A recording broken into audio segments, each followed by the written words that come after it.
70 वर्षीय वृद्ध महिला को दुष्कर्म कले चोर। एमिति घटना पश्चिमबंग में देखा मिली।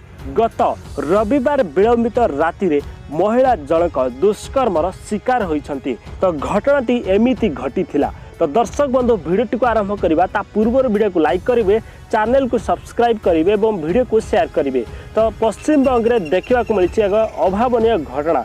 गत रविवार राति रे महिला जनक घरे एकुटिया थिले। तांकर गोटिए पुओ पुलिस रे काम करुथिले। तो से राति 9टारे घर खोला रखी विश्राम करुवा समय किछि चोर आसी तांको सहित दुष्कर्म करिसेंती एवं घरु समस्त संपत्ति लुटी नैछंती। एमिति एक लज्जाजनक घटना परे ग्रामर समस्त लोक पाखरे पहुँचबारु समस्ते क्षिब्र हो जाइछंती। तो भिडियोटी को आपण माने समस्ते देखिले एवं से चोर प्रति आपण मानकर कौन कमेंट रहिबो कमेंट बॉक्स रे दीपद निहाती लिखंतु।